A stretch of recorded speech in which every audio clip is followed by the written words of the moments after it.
السلام علیکم ورحمۃ اللہ وبرکاتہ۔ اعوذ باللہ من الشیطان الرجیم، بسم اللہ الرحمن الرحیم۔ الف لام را، تلک آیات الکتاب الحکیم۔ اکان للناس عجبا ان اوحینا الى رجل منهم ان انذر الناس وبشر الذین آمنوا أن لهم قدم صدق عند ربهم، قال الكافرون إن هذا لساحر مبين۔ إن ربكم الله الذي خلق السماوات والأرض في 6 أيام ثم استوى على العرش يدبر الأمر، ما من شفيع إلا من بعد إذنه، ذلكم الله ربكم فاعبدوه افلا تذکرون۔ الیہ مرجعکم جمیعا وعد اللہ حقا، انہ یبدأ الخلق ثم یعیدہ لیجزی الذین آمنوا وعملوا الصالحات بالقسط، والذین کفروا لهم شراب من حمیم وعذاب علیم بما كانوا یکفرون۔ هو الذی جعل الشمس ضیاء والقمر نورا وقدره منازل لتعلموا عدد السنين والحساب، ما خلق الله ذلك إلا بالحق، يفصل الآيات لقوم يعلمون۔ إن في اختلاف الليل والنهار وما خلق الله في السماوات والأرض لآيات لقوم يتقون، صدق الله العظيم۔ الف لام را، اللہ اعلم بمرادہ، تلک آیات الکتاب الحکیم، یہ آیات ایک مستحکم اور مضبوط کتاب کی ہے۔ اکان للناس عجبا ان اوحینا الی رجل منہم، کیا لوگ تعجب کرتے ہیں اس بات سے کہ ہم نے وحی کی ایک ایسے شخص کی طرف جو لوگوں کو ڈراتا ہو اور ایمان والے کو بشارت خوشخبری سناتا ہو، اس بات کی ان لہم قدم صدق عند ربہم، اس بات کی کہ اس کا اجر اور ثواب مستحکم ہے، بالکل پائے درجے کی ہے رب کے پاس۔ قال الکافرون ان ھذا لساحر مبین، کافر لوگ کہتے ہیں کہ یہ شخص کھلا ہوا ایک جادو ہے۔ ان ربکم اللہ الذی خلق السماوات والارض، تمہارا رب اللہ ہے جس نے زمین اور آسمان کو 6 دنوں میں پیدا کیا۔ ثم استوى علی العرش، پھر عرش برابر کیا۔ یدبر الامر، اللہ تعالیٰ جو تمہارا رب ہے اس کا ہر ایک کام بڑی تدبیروں اور حکمتوں کے ساتھ ہے۔ ما من شفیع الا من بعد اذنہ، کسی کی سفارش اللہ کی اجازت کے بغیر نہیں۔ ذالکم اللہ ربکم فاعبدوہ، تمہارا رب اللہ ہے پھر اسی کی عبادت کرو۔ افلا تذکرون، کیوں نہیں نصیحت پکڑتے ہو؟ پیاری ماں اور بہنوں، اللہ رب العالمین کا شکر، اس کا احسان، اس کا کرم، اس کی مہربانیاں کہ اللہ رب العالمین نے آپ سبھی کو قرآن کریم کی اس بابرکت مجلس میں آنے کی توفیق مرحمت فرمائی ہے۔ اللہ تعالیٰ آپ سبھی کے اس عمل کو قبول فرمائے، آخرت کے لیے نجات کا ذریعہ بنائے۔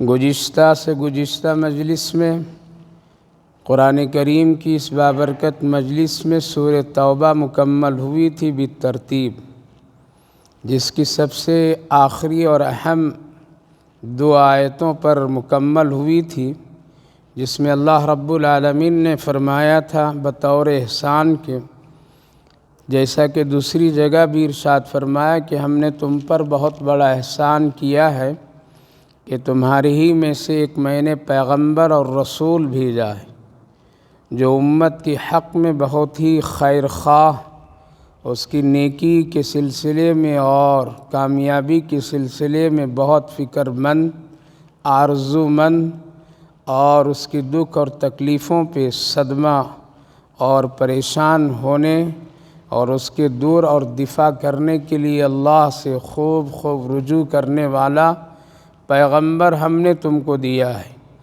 یہ گویا کہ اللہ کی طرف سے ہم سب پر ایک بہت بڑا احسان ہے، اللہ کی طرف سے ہم سب پر ایک بڑی مہربانی ہے کہ ایسا پاکیزہ، ایسا مشفق اور مہربان، امت کے حق میں خیر خواہ، امت کے لیے کامیاب اور بیٹھیے، آپ جتنے ساتھی ہیں بلائیے، بلا کے بیٹھیے سب لوگ، تھوڑی دیر قرآن کی مجلس میں بیٹھنا اچھی بات ہے۔ جو لوگ فرصت میں وہ آ کے بیٹھیں، تھوڑی دیر بیٹھیے قرآن میں، ادھر ادھر جائیں گے تو میرے ذہن میں ادھر ادھر انتشار ہوتا ہے، نہیں تو خاموش سے اپنے کمرے میں بیٹھیے۔ تو اللہ تعالیٰ نے ایسے پیغمبر اور ایسے رسول کی امت ہم سب کو بنایا جس کے دل میں اور جس کی پوری زندگی امت کی فکر اور امت کی غم، امت کے درد میں گزری ہے۔ لہذا اس پیغمبر صلی اللہ علیہ وسلم کی سیرت، آپ کی سنت پر ہم سب کا چلنا ایک باعث نجات اور باعث فخر ہے۔ اگر ان ساری خوبیوں کے باوجود اگر کوئی آدمی، مرد ہو یا عورت، اگر نبی اکرم صلی اللہ علیہ وسلم کی سیرت اور آپ کی سنت والی زندگی سے منہ موڑ دیتا ہے اور آپ کی پاکیزہ باتوں کو سننے سے وہ منہ پھیر لیتا ہے اور عمل کے لیے اپنے آپ کو تیار نہیں کرتا ہے، تو اللہ تعالیٰ نے پھر ایسے لوگوں کے لیے فرمایا، اے میرے نبی چھوڑ دیجیے ان کو اپنے حال پر رہنے دیجیے، آپ کے لیے اللہ کافی ہے، اور جس کا اللہ مدد کر دے، جس اللہ پر بھروسہ کر لے، وہ بہت کامیاب ہے اور وہی حقیقت میں کامیاب دینے والا ہے۔ فَإِن تَوَلَّوْا فَقُلْ حَسْبِيَ اللَّهُ لَا إِلَٰهَ إِلَّا هُوَ عَلَيْهِ تَوَكَّلْتُ وَهُوَ رَبُّ الْعَرْشِ الْعَظِيمِ، یعنی ہر حال میں اللہ پر بھروسہ کرو، چاہے دنیا میں کتنی بھی مصیبت کی شکلیں آ جائیں، چاہے دنیا میں کتنی بھی پریشانی کے حالات آ جائیں، چاہے دشمن بالکل سامنے ہو اور بہت تکلیف دے رہا ہو، پھر بھی ایک مومن مسلمان کی ہی شان ہے کہ وہ اللہ پر بھروسہ کرتے ہوئے اپنے ایمان پر قائم رہے، نبی اکرم صلی اللہ علیہ وسلم کی شریعت اور آپ کی سنت پر وہ ڈٹ کر کے جمے رہے، بلکہ اس پر اور مضبوطی کے ساتھ باطل کے سامنے مقابلہ اور دفاع کرے۔ لہذا ایسے حالات میں اور ایسے لوگوں پر اللہ کی بڑی مدد اور نصرت اور اللہ کے بہت اچھے فیصلے ہوتے ہیں۔ تو اس سورۃ پاک کی آخری چند آیتوں میں ہم سب کے لیے بڑی عبرت کہ ہر حال میں اللہ ہی پر بھروسہ کرو، ہر حال میں اللہ ہی پر توکل کرو، ہر حال میں اللہ ہی کو اپنا مددگار سمجھو، ہر حال میں اللہ ہی کی طرف رجوع ہو۔ وہ بڑی طاقت والا، بڑی قدرت والا، بڑی حکمت والا وہ رب العرش العظیم ہے۔ اس وقت جس سورۃ پاک کی تلاوت کیا ہوں، اس سورۃ پاک کا نام سورہ یونس ہے۔ اس سورۃ پاک میں بھی اللہ نے بہت ساری عبرت، نصیحت، آخرت، ایمان اور بہت سارے ایسے واقعات پیغمبروں کا ذکر فرمایا ہے جو ہم سب کے لیے بڑی عبرت اور نصیحت ہے۔ سورہ یونس مکۃ المکرمہ میں نازل ہوئی ہے اور ایک پیغمبر کے نام سے اس سورۃ پاک کا نام رکھا گیا ہے، اور وہ پیغمبر بہت ہی مشہور و معروف حضرت یونس علیہ السلام ہے۔ ان کا نام بہت مشہور ہے، قرآن کریم میں کئی مقامات پر ان کا ذکر ہے، اور ان سے ہم سب کا ایک بہت ہی گہرا تعلق، ایمانی رشتہ موجود ہے۔ لہذا سورہ یونس میں حضرت یونس علیہ السلام کا بھی وہ واقعہ جو بہت ہی مشہور ہے کہ آپ مچھلی کے پیٹ میں چلے گئے تھے اللہ کے حکم سے، اور پھر اللہ نے آپ کو زندہ اور سلامت دوبارہ نکالا اور پھر ایک زندگی بخشی ہے، جس کے تفصیلات انشاءاللہ جب وہ آیت کریمہ سامنے آئیں گی تو انشاءاللہ اس پر روشنی ڈالوں گا اور اس واقعے کا ذکر کروں گا۔ لہذا اس سورۃ پاک کا نام انہی کے نام سے رکھا گیا ہے۔ مکۃ المکرمہ میں یہ سورت نازل ہوئی ہے، اس میں 109 آیات ہیں اور 11 رکوع ہیں۔ اس کا پہلی آیت اور جملہ الف لام را یہ حروف مقطعات میں سے ہیں، اس کا معنی مطلب کسی کو معلوم نہیں۔ اللہ کے رسول صلی اللہ علیہ وسلم نے منع فرمایا اس پر کوئی تحقیق مت کرو، اس کے معنی اور مطلب کو سمجھنے کے لیے غور و فکر مت کرو، یہ ایک راز ہے اللہ اور اس کے رسول کے درمیان۔ لہٰذا کیا ہے راز، کیا باتیں اس میں، اس کو اسی حال پر چھوڑ دینا چاہیے۔ اس لیے بڑے بڑے مفسر، بڑے بڑے قرآن کا ترجمہ کرنے والے، لکھنے والے، بیان کرنے والے جب اس جملے پر آتے ہیں تو بس اتنی بات کہتے ہیں اللہ اعلم بمرادی، یعنی اس آیت، اس جملے، ان حروفوں کے معنی اور مطلب اللہ ہی کو معلوم ہے۔ تلک آیات الکتاب الحکیم، یہ جو آیات جو آپ پڑھنے جا رہے ہو، جو سننے جا رہے ہو، جس کی تلاوت ہو رہی ہے، جو آپ کے سامنے ہے، یہ آیت قرآن کریم کی ہے، اور قرآن کریم بہت مستحکم کتاب ہے۔ کیوں؟ اس لیے کہ یہ اللہ کی طرف سے نازل کی گئی ہے، کسی انسان کی طرف سے نہیں ہے۔ لہٰذا اللہ حکیم ہے، اس میں بڑی حکمت بھری باتیں، یہ کتاب بڑی مضبوط ہے دلائل کے اعتبار سے، بیانات کے اعتبار سے، اور اپنے تمام مسائل کے اعتبار سے، تحفظ کے اعتبار سے۔ اس لیے اس میں کوئی کسی طرح سے بھی رد و بدل، تغیر و تبدل اور گھٹاؤ بڑھاؤ یا اپنی مرضی سے حلال کو حلال، حرام کو حرام نہیں کر سکتا ہے، اس لیے کہ اللہ کی اتاری ہوئی اور اللہ کی نازل کی ہوئی کتاب ہے۔ اسی لیے اس کی ہر ایک آیت بہت ہی مضبوط اور مستحکم ہے، پڑھنے میں بھی بہت آسان، عمل کرنے میں بھی بہت آسان، اور اس کے بارے میں لوگوں کو بتانا بھی بہت آسان۔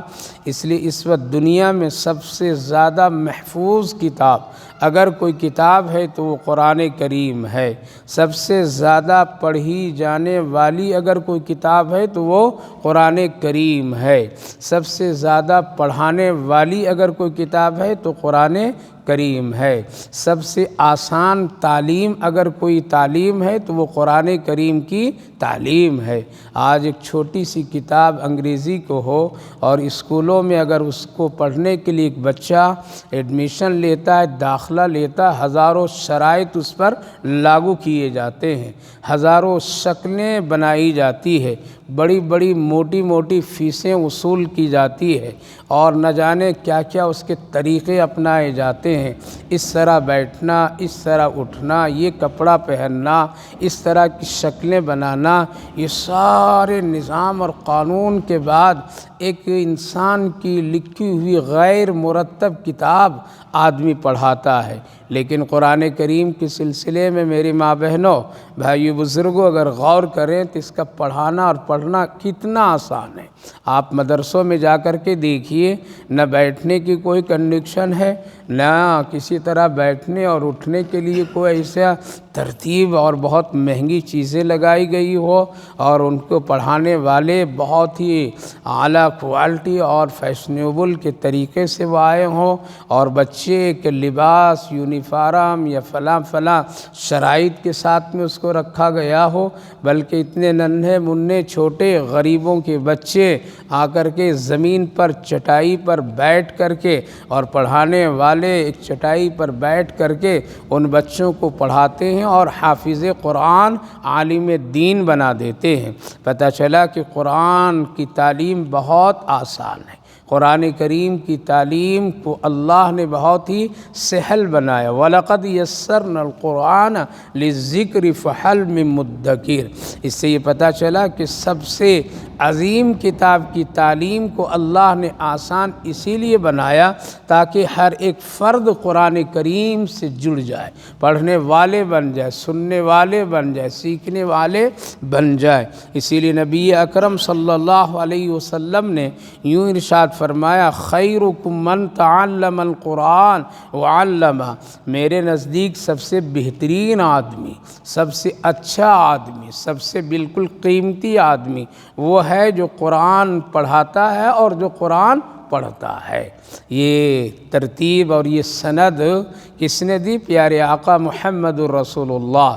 اب ہم جیسے قرآن پڑھانے والے، مکتب میں بیٹھ کر کے پڑھانے والے لوگوں کو دنیا حقیر سمجھے، دنیا ان کو کمتر سمجھے، دنیا ان کو غریب اور فقیر سمجھے، دنیا اس کو اپنے سامنے بیٹھانے کے لیے تیار نہ ہو، تو کوئی غم نہیں، کوئی فکر نہیں۔ اس لیے شہنشاہ کائنات، حبیب خدا حضرت محمد الرسول اللہ صلی اللہ علیہ وسلم نے فرمایا، میرے نزدیک، آپ نے اپنی طرف نسبت کی، میرے نزدیک سب سے بہترین آدمی وہ ہے جو قرآن پڑھتا ہے اور پڑھاتا ہے۔ تو یہ قرآن کی آیتیں بڑی مضبوط، مستحکم ہے۔ اسی کی دعوت اور اسی کی فکر اور اسی کو لے کر کے اللہ کے رسول صلی اللہ علیہ وسلم نے مکہ کے ایک ایک فرد کے پاس جاتے تھے، آؤ لوگوں قرآن سن لو، اے لوگوں قرآن پڑھ لو، اے لوگوں قرآن ہم سے سنو۔ لیکن لوگ سامنے سننا پسند نہیں کرتے تھے، لیکن قرآن ایک بہت ہی متاثر کن کتاب جو چھپ کر کے لوگ سننے کے لیے تیار ہوتے تھے۔ اس لیے رات کی تاریکیوں میں جب آقا مدنی صلی اللہ علیہ وسلم قرآن کی تلاوت اپنے نفلوں میں کیا کرتے تھے تو مکہ کے بڑے بڑے سردار اور چودھری لوگ نبی کے گھر کی دیوار سے چھپ کر کے سنا کرتے تھے۔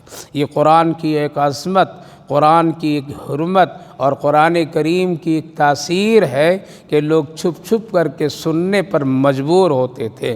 ان سارے حالات کو دیکھ کر کے وہ لوگ کہتے تھے کہ عجیب یہ آدمی ہے کہ یہ جب پڑھتا ہے تو دل میں ان کی تلاوت گھر کر جاتی ہے، لوگ کھینچ کر کے اس کی طرف چلے آتے ہیں، لگ رہا ہے کہ اس میں کوئی سحر ہے، اس میں کوئی جادو پن ہے، یا محمد الرسول اللہ صلی اللہ علیہ وسلم خود جادوگر ہیں جس کی وجہ سے ان کی طرف لوگ کھینچ کر کے آ جاتے ہیں۔ اکان للناس عجبا ان اوحینا الی رجل منہم۔ مکہ کے لوگ اور دوسرے لوگ کہا کرتے تھے، بڑی عجیب بات ہے، بہت تعجب کی بات ہے کہ اس شخص کے اوپر وحی آتی ہے، اس شخص کے اوپر قرآن اترتا ہے، حالانکہ یہ مادی اعتبار سے، دنیاوی اعتبار سے مکہ میں لوگوں کے مقابلے میں نعوذ باللہ بہت ہی کم اس کے پاس ساز و سامان ہے، گھر بھی اس کا ٹھیک ٹھاک نہیں ہے، اس کے پاس کوئی باغات بھی نہیں ہے، کوئی چشمے نہیں ہے، کوئی خزانہ بھی نہیں ہے، لیکن اس پر اللہ کی وحی اور قرآن کا یہ نزول، یہ بات سمجھ میں نہیں آتی۔ حالانکہ وحی تو آنی چاہیے تھی کسی مالدار کے پاس، کسی مکہ کے بڑے بڑے چودھریوں کے پاس، جس کے پاس باغات، چشمے، خزانے اور جس کی شہرت، سرداری، ان کے پاس قرآن نازل ہونا چاہیے۔ اللہ رب العالمین نے جواب دیا کہ لوگ تعجب کرتے ہیں، حالانکہ میرے محبوب حضرت محمد صلی اللہ علیہ وسلم کی دو خاص خوبی، اِلَى رَجُلٍ مِّنْهُمْ أَنْ أَنذِرِ النَّاسَ وَبَشِّرِ الَّذِينَ آمَنُوا، یعنی محمد الرسول اللہ صلی اللہ علیہ وسلم کی خاص خوبی یہ ہے کہ وہ لوگوں کو اللہ سے ڈراتے تھے، آخرت کے بارے میں ڈراتے تھے کہ اے لوگو تم کو مرنا ہے، اے لوگو تم کو پھر زندہ ہونا ہے، اے لوگو جس نے تم کو پیدا کیا اس کے سامنے تم کو کھڑا ہونا ہے، اے لوگو جس نے تم کو پیدا کیا ہے اور دنیا کی یہ نعمتیں، یہ صحت، یہ علم، یہ دولت، یہ گھر، یہ بار، یہ مکان اور یہ نعمتیں جو دی ہے، یہ عمر، یہ زندگی، اس کا سب کا حساب اللہ لے گا۔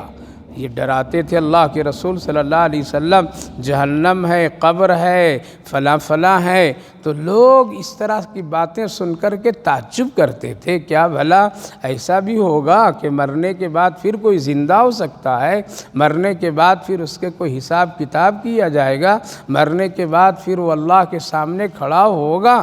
اِلَى رَجُلٍ مِّنْهُمْ أَنْ أَنذِرِ النَّاسَ، نبی کا پہلی کامیابی کہیے اور نبی کی خاص پہچان کہ اللہ کے رسول غیر غلط باتوں پر ڈراتے تھے، اور وَبَشِّرِ الَّذِينَ آمَنُوا، اور خوشخبری سناتے تھے ان لوگوں کو جو لوگ ایمان والے تھے، ایمان لائے تھے، جن کے پاس ایمان کی دولت تھی، ان کو بشارتیں سناتے تھے کہ تمہارے ایمان کی بدولت اللہ کے ہاں تمہارا بڑا مقام ہے، اجر و ثواب ہے، تیرے قدم وہاں پر ٹکے رہیں گے، جمے رہیں گے، قدم صدق، تیرے قدم میں لغزش نہیں آئے گی، ذرہ برابر بھی خوف اور لرزہ کی کیفیت نہیں ہوگی، تمہاری نیکیاں مستحکم رہے گی، اس کو کوئی ضائع نہیں کرے گا، اس کو کوئی ہٹا کٹا نہیں سکتا ہے۔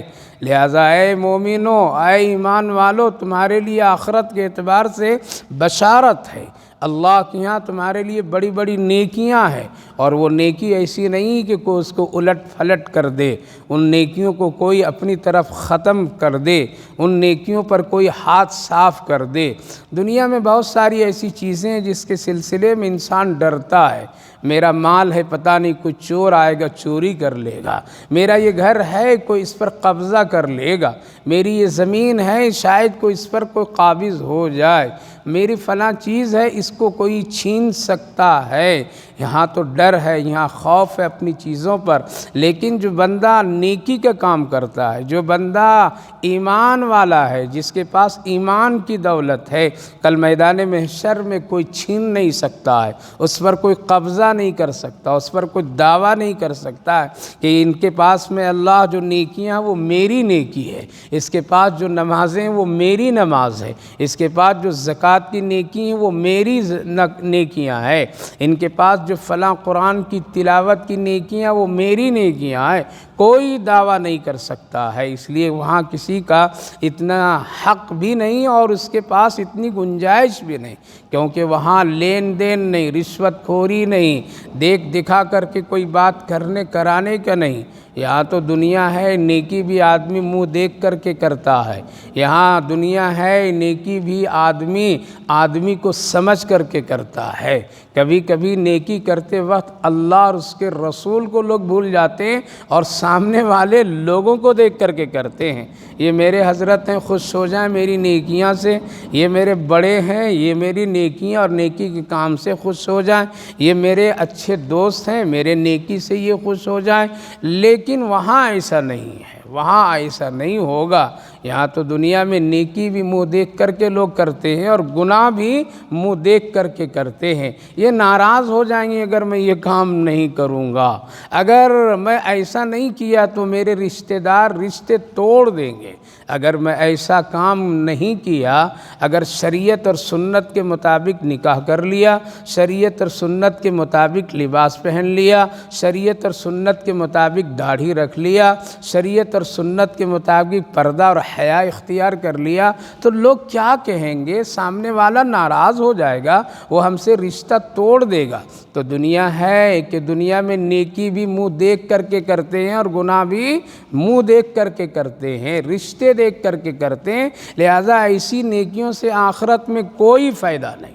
چاہے پوری زندگی ایک آدمی نیکی میں گزار دے، اور اگر اس کا مقصد صرف یہ ہے کہ میرے بڑے خوش ہو جائے، میرے بڑے لوگ خوش ہو جائے، میرا استاد خوش ہو جائے، میرے بڑے آدمی خوش ہو جائے، میرے بڑے حضرت خوش ہو جائے، میرے فلاں آدمی خوش ہو جائے، تو ایسی نیکیاں سال کے پوری زندگی ایک آدمی اگر کر کے گزار دے تو آخرت میں اس کا ذرہ برابر بھی صلہ اور ثواب نہیں ملے گا۔ اس لیے کہ نیکی بھی کس کے لیے؟ اللہ کے لیے ہے، اللہ کے لیے ہے، اللہ ہی کے لیے کرنا چاہیے۔ تو میرے ماں بہنوں، اللہ رب العالمین نے فرمایا میرے نبی حضرت محمد صلی اللہ علیہ وسلم کی دو خوبی، ایک خوبی یہ ہے کہ آپ لوگوں کو آخرت اور عذاب سے ڈراتے تھے، اور مومنوں کو آپ بشارت سناتے تھے کہ تمہاری نیکیاں کل مستحکم ہوگی، تمہاری نیکیاں کل آخرت میں مل کر کے رہے گی، تمہاری نیکیوں کا بدلہ وہاں اللہ ہی دے گا، کوئی اور نہیں دے گا۔ یہاں تو کچھ عدل بدل ہو جاتے ہیں، یہاں تو کوئی کچھ اس پر صلہ دے دیتا ہے، لیکن وہاں اللہ کے سوا کوئی اور نہیں کہ نہیں پیر صاحب دے دیں گے، فلاں صاحب دے دیں گے، نہیں، بلکہ اللہ ہی کی طرف سے ان لہم قدم صدق عند ربہم قال الکافرون ان ھذا لساحر مبین۔ ایسی باتیں جب لوگ سنا کرتے تھے کہ مرنے کے بعد بھی زندہ ہونا ہے، تو لوگ کہتے تھے کہ یہ عجیب بات کہتا ہے یہ محمد صلی اللہ علیہ وسلم، لگ رہا ہے کہ یہ کھلے طور پر میں ساحر جادوگروں کی باتوں کی طرح بات کر رہا ہے۔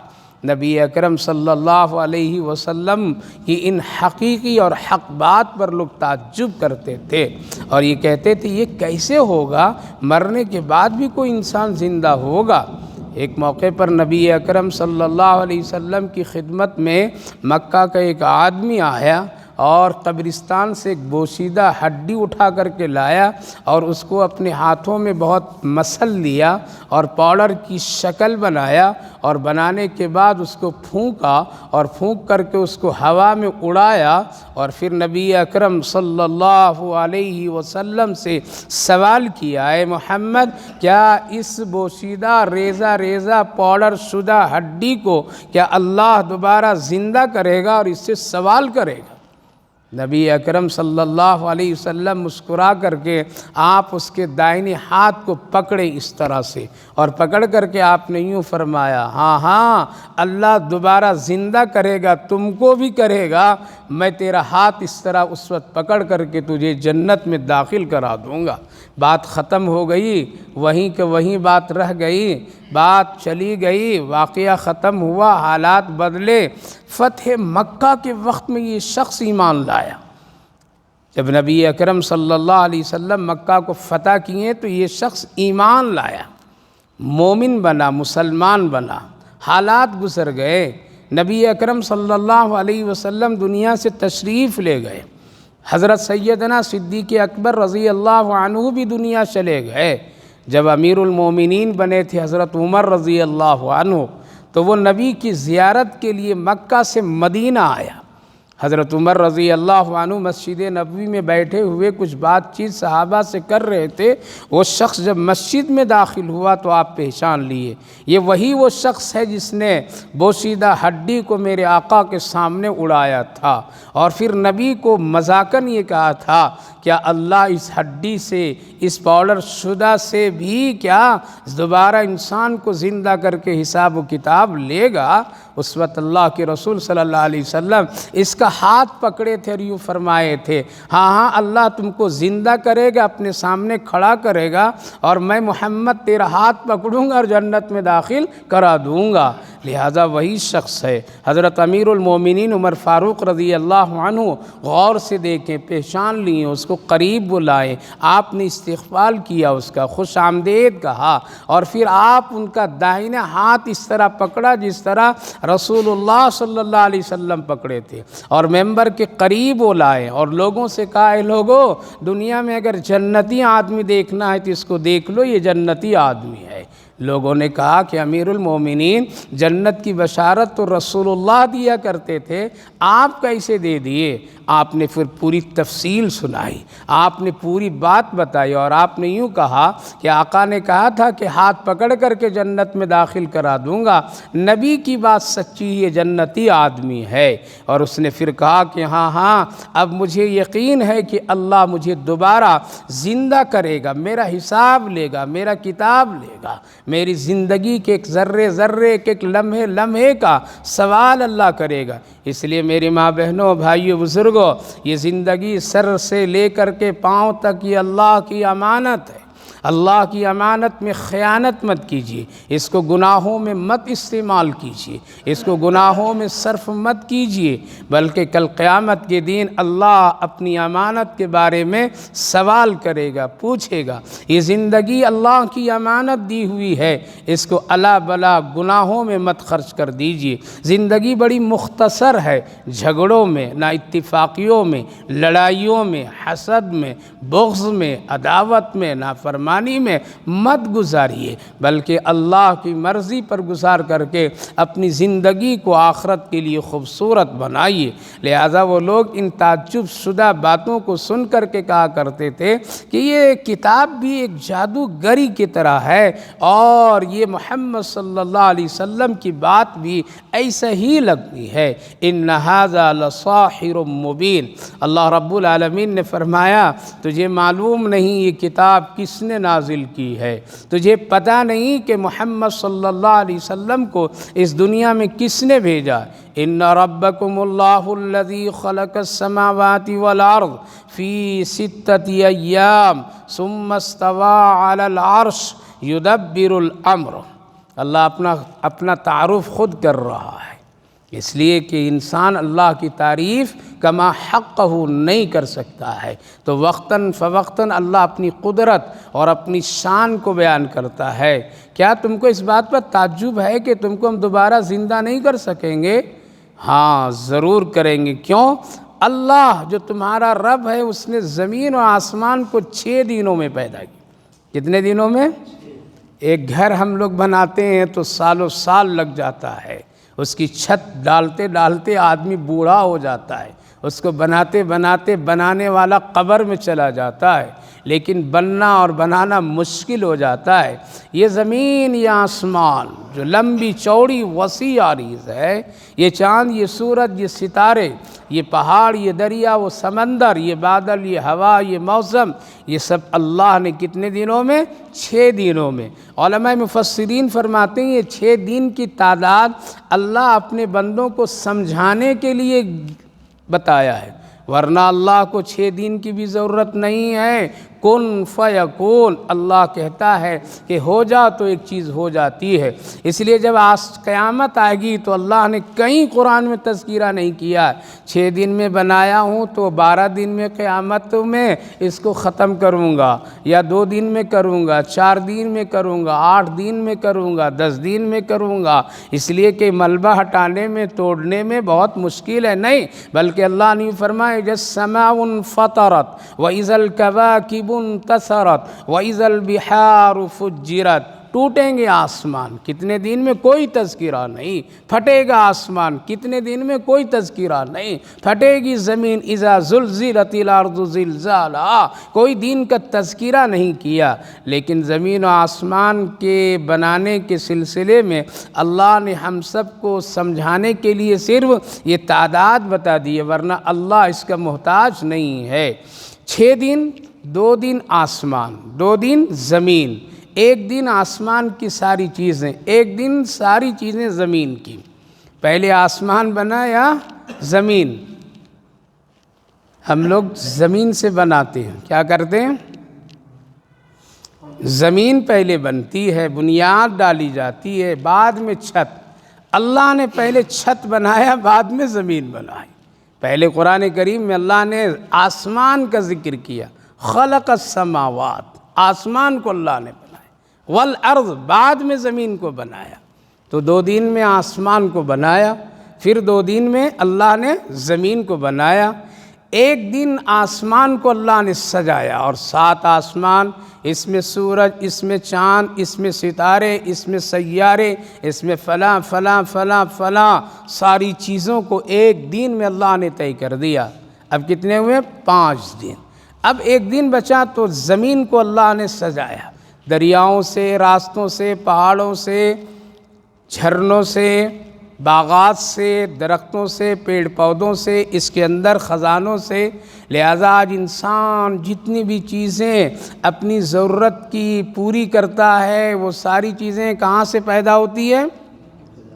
اس لیے ہمارا اور آپ کا جسم کا 2 حصہ ہے، 2 حصے ہیں۔ ایک حصہ بدن، جس بدن کو ہم لوگ دیکھ رہے ہیں، اس کا نام گوشت، ہڈی، خون، یہ سارے لوتھڑے ہیں۔ اس کی غذا کہاں سے ملتی ہے اس کو؟ اس کی غذا زمین سے ہے۔ کس سے؟ زمین سے ہے۔ اور جسم کا ایک مضبوط حصہ روح ہے۔ یہ دونوں سے مل کر کے ایک انسان بنتا ہے، یعنی جسم، گوشت، ہڈیاں، یہ ساری چیزیں، تب یہ بدن بنا، یہ جسم بنا۔ جسم میں روح، تب یہ انسان چلتا پھرتا بولتا دھڑکتا ہے۔ روح نکل گئی تو جسم ٹھنڈا ہو گیا، اب اس کی کوئی قیمت نہیں، کوئی حیثیت نہیں، اس کا کوئی رتبہ اور مقام نہیں۔ اب یہ زمین کے اندر جاتی ہے۔ کہاں جاتا ہے یہ جسم؟ زمین کے اندر جاتا ہے۔ اس لیے اس کی غذا ساری کہاں سے آتی ہے؟ زمین سے آتی ہے۔ روٹی زمین سے، چاول زمین سے، ترکاریاں، سبزیاں، پانی، شکر، دودھ، جتنی بھی چیزیں انسان کھاتا پیتا ہے، وہ ساری چیزیں اللہ زمین سے نکالا ہے، زمین سے نکالا ہے۔ دودھ کہاں سے؟ گائے کے پیٹ، بھینس کے پیٹ سے تو ہے، لیکن غذا اس کی کہاں ہے؟ وہیں سے ہے۔ اسی لیے حضرت امام شافعی علیہ الرحمہ سے کسی نے پوچھا ایک اللہ کی دلیل، کہا کہ کالی گائے کو دیکھو، اس کے پیٹ سے اللہ سفید دودھ نکالتا ہے، جو پروردگار اتنے نجاستوں سے، اتنے گندگیوں سے، جو سفید دودھ، جو گھاس کھاتی ہو گائے، جو پتے کھاتی ہو، ہریالی کھاتی ہو، اس کے پیٹ سے اتنا سادہ سفید شفاف چیز کو نکالتا ہے، وہی اللہ ایک ہے، اس کے سوا اور کوئی نہیں ہے۔ تو آج جتنی بھی چیزیں انسان استعمال کرتا ہے، چاہے وہ سواریوں کی ہو، کار ہو، گاڑیاں ہو، ہوائی جہاز ہو، یا جو بھی ہے، وہ سب کہاں سے؟ زمین سے ہے، زمین سے ہے۔ ہم اور آپ جو کپڑے پہنتے ہیں، اس کپڑے کا بھی تعلق کہاں سے ہے؟ زمین سے ہے۔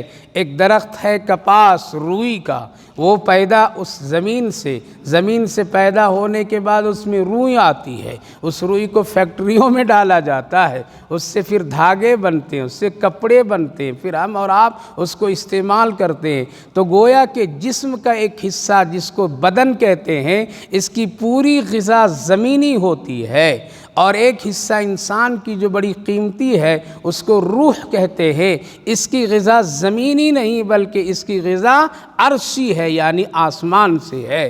یعنی روح کو سکون کھانے سے نہیں، روح کو سکون میٹھے سے نہیں، روح کو سکون کسی اور چیز سے نہیں، روح کو سکون نماز سے ملتی ہے، روح کو سکون اللہ کے ذکر سے ملتی ہے، روح کو سکون اللہ اور اس کے رسول کے اطاعت سے ملتی ہے، روح کی سکون اللہ رب العالمین کی فرما برداری سے ملتی ہے۔ لہذا جتنی نیکیاں ہوگی، روح اتنی ہی خوش ہوتی ہے اور اس کو سکون ملتا ہے اور گناہوں سے روح کے اندر بے قراری اور بے چینی آتی ہے۔ اسی لیے روح زمین میں نہیں جاتی ہے بلکہ روح آسمان کی طرف چلی جاتی ہے، فرشتے عرش کی طرف لے کر کے چلے جاتے ہیں۔ تو اللہ رب العالمین نے ایک دن میں زمین کی ساری چیزیں پیدا کر دیا، جس میں راستے بھی ہیں، پہاڑ بھی ہیں، دریا، نالے، نہریں، سمندر، ساری چیزیں، اور کھانے پینے کی ذائقے در ذائقے کی چیزیں اللہ نے ایک دن میں پیدا فرما دیا۔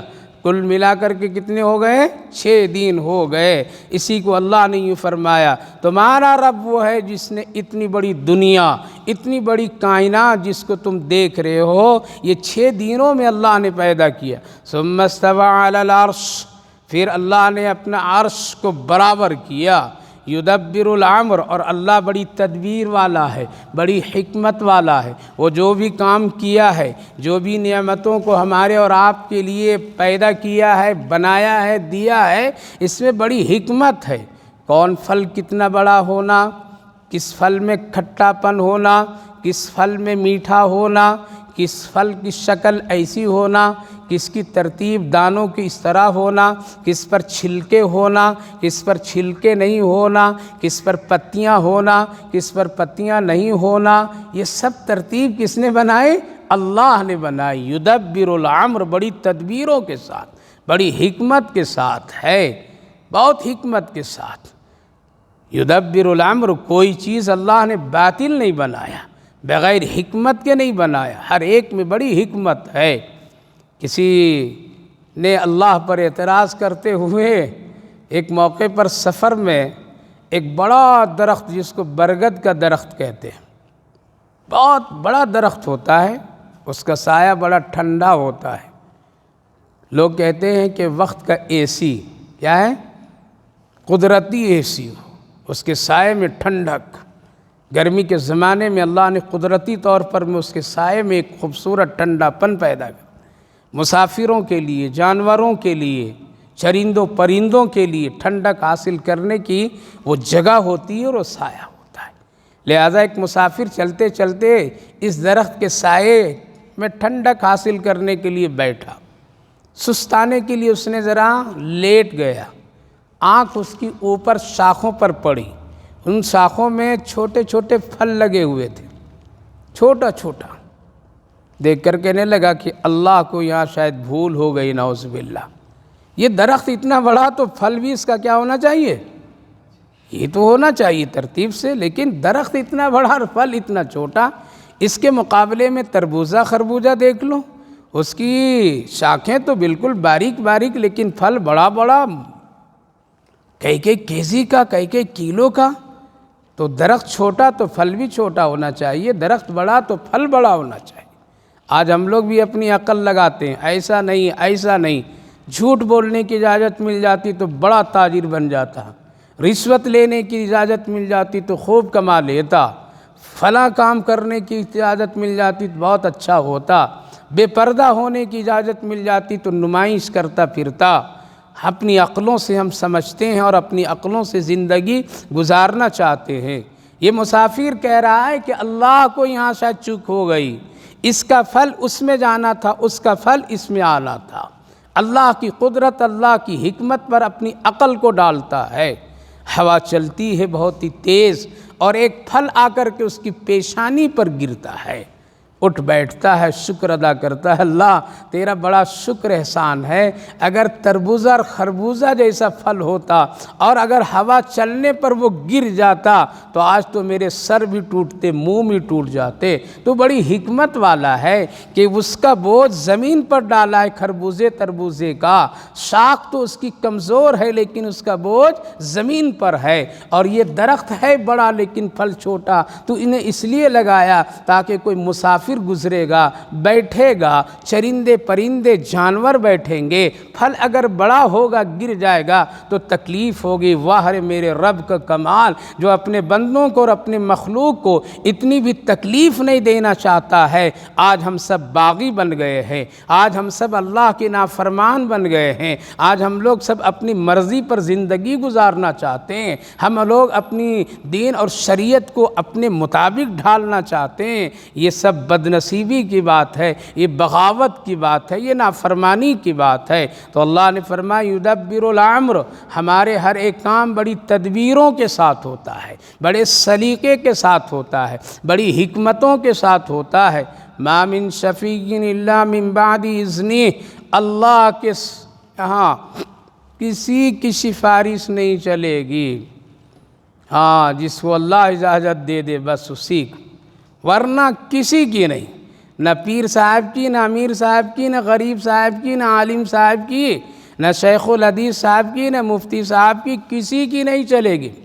اس لیے خود اپنی نیکیاں خود کر لیجئے، کسی پر بھروسہ مت کیجئے، کسی انسان کو خوش کرنے کے لیے مت کچھ گناہ کا کام کیجئے کہ کل یہ مجھے بچا لیں گے، ان کے دامن پکڑ کر کے ہم گزر جائیں گے، یہ میری سفارش کر دیں گے۔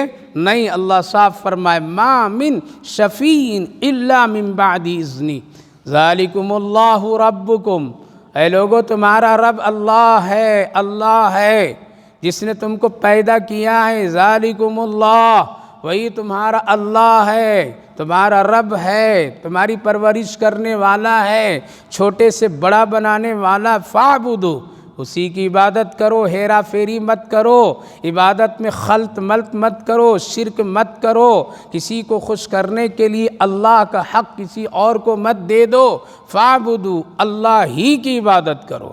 ہم اور آپ نمازوں میں اس کا اقرار کرتے ہیں، نماز کی حالت میں، لیکن نماز کے بعد غیر اللہ پر چلے جاتے، کہتے ہیں ایاک نعبد و ایاک نستعین، اے اللہ ہم آپ ہی کی عبادت کرتے ہیں اور آپ ہی سے مدد مانگتے ہیں، لیکن بس ایک رسم ہے جو زبان پر آتی ہے اور ہم پڑھ جاتے ہیں، لیکن باہر نکلتے وقت جب باہر نکل جاتے ہیں، نماز سے فارغ ہو جاتے ہیں تو کوئی پتھر سے مانگتا ہے، کوئی کالے دھاگے سے مانگتا ہے، کوئی پانی سے مانگتا ہے، کوئی سورج سے مانگتا ہے، کوئی فلاں سے عبادت سمجھ لیتا ہے۔ یہ ساری چیزیں شرک ہے۔ فاعبدوا، اللہ ہی کی عبادت کیجئے اخلاص کے ساتھ۔ افلا تذکرون، کیوں نہیں تم دنیا کی ان حالات سے تم نصیحت حاصل کرتے ہو؟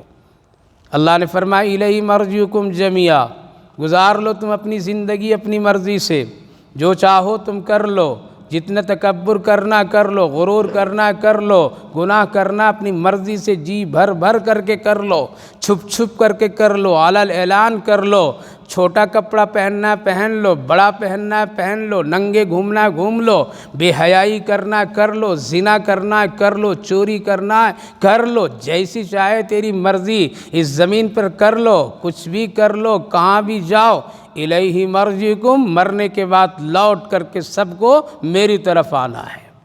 اللہ نے ایک جھٹکے میں سب کا قصہ تمام کر دیا۔ کہاں جانا چاہتے ہو؟ مشرق جاؤ گے وہاں بھی اللہ، مغرب جاؤ گے وہاں بھی، رب المشرقین و رب المغربین۔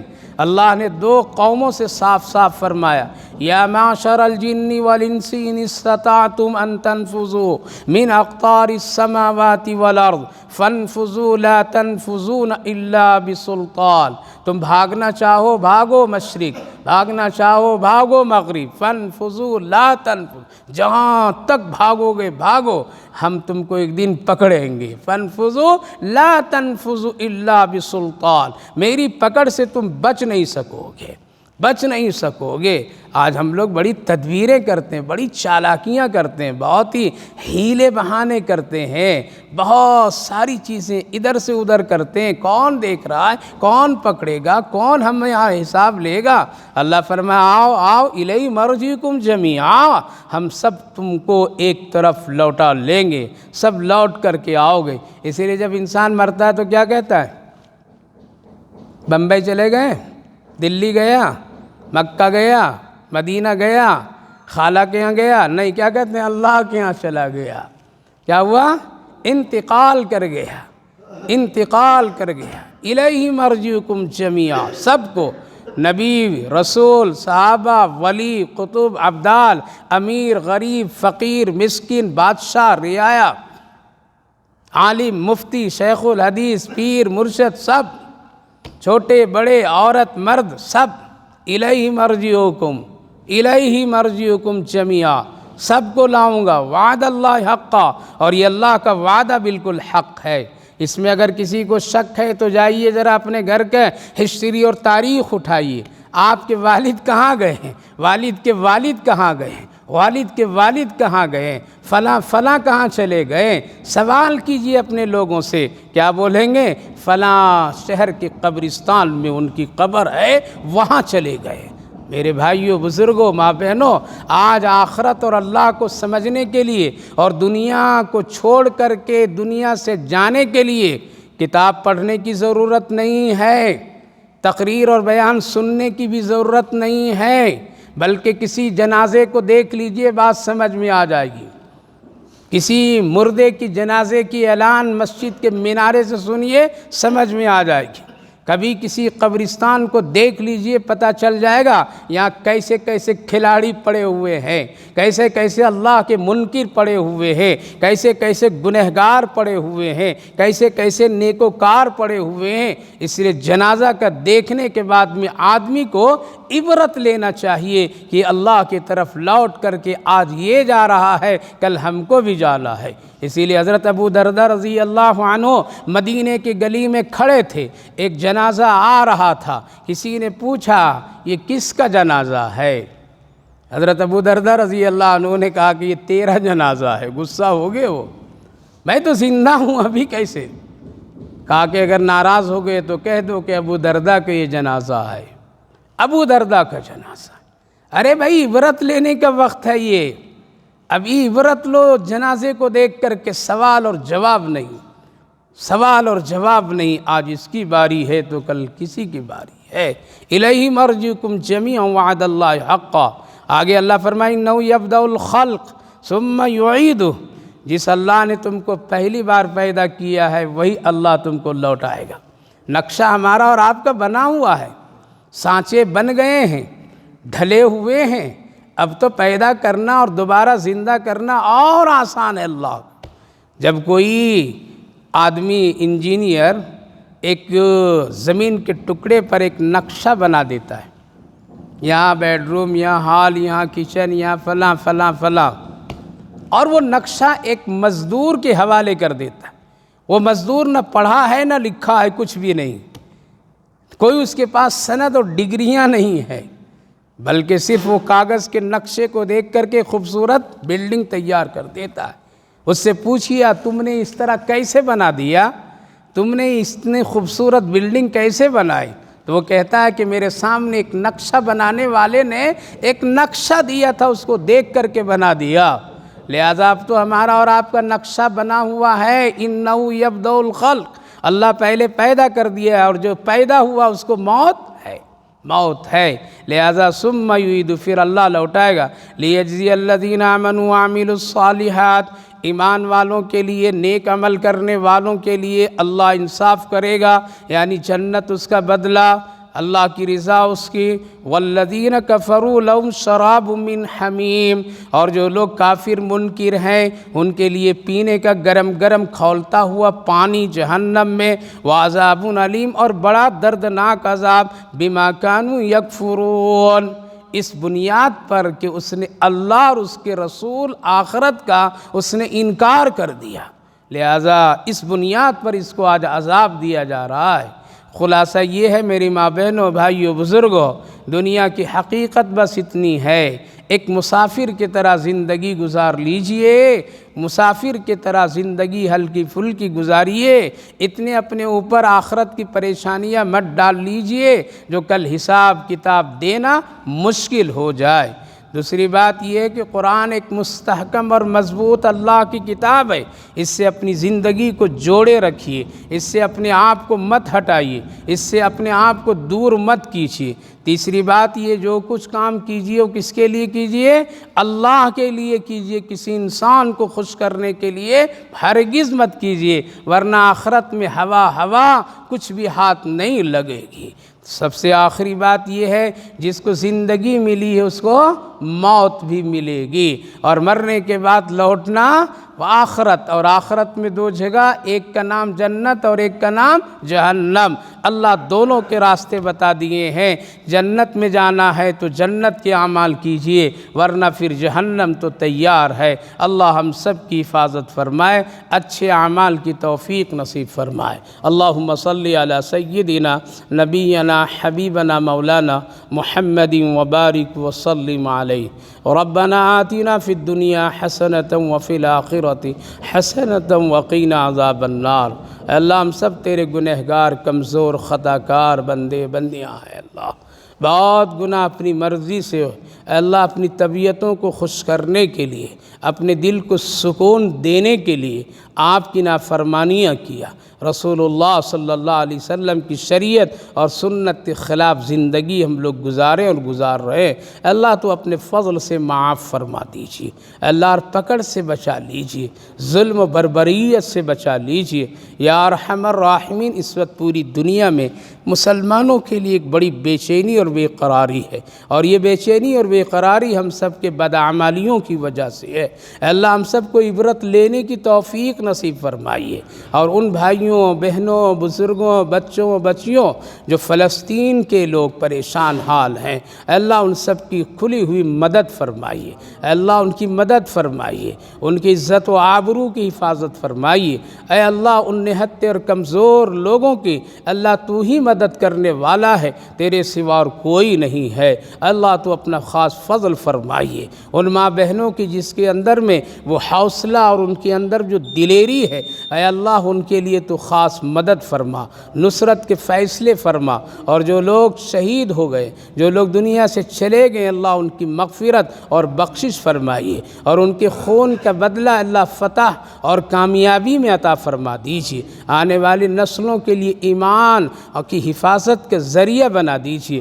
اے اللہ وہ گھر جو تیرا گھر ہے، جس کو پیغمبروں نے سجایا تھا، پیارے آقا صلی اللہ علیہ وسلم کی جہاں امامت ہوئی تھی، اور 1,24,000 کم و بیش انبیاء اور رسول آپ کی اقتداء میں نماز ادا کیے تھے، اے اللہ آج وہ گھر ایسے لوگوں کے ہاتھ میں ہے جہاں بے حرمتی ہو رہی ہے، اللہ تو اس سے آزاد کر کے اے اللہ اپنے مخلص بندوں کے سجدوں سے اس کو خوبصورت سجا دیجیے۔ اے اللہ رحم فرمائیے، عافیت کا معاملہ فرمائیے، اس کی سازشوں اور فتنوں سے پوری دنیا کے مسلمانوں کی حفاظت فرمائیے۔ اس بابرکت مجلس کو بے حد قبول فرمائیے، جتنی ماں بہنیں حاضر ہوئی آئیں اللہ سب کے آنے کو قبول فرمائیے، کہنے سننے کو قبول فرمائیے، عمل کی توفیق نصیب فرمائیے، سب کی جائز مقاصد مرادوں کو قبول فرمائیے، سب کی خدمات اور محنتوں کو قبول فرمائیے۔ اے اللہ جو لوگ بیمار ہیں ان سب کو صحت و شفا نصیب فرمائیے، صحت مندوں کو سلامتی نصیب فرمائیے، جو لوگ دنیا سے جا چکے ان سب کی بخشش و مغفرت فرمائیے۔ ہماری ان دعاؤں کو اپنے فضل و کرم رحمتوں سے قبول فرمائیے۔ صلی اللہ علی النبی وعلی آلہ وسلم۔ سبحان ربک رب العزت عما یصفون وسلام علی المرسلین والحمد للہ رب العالمین۔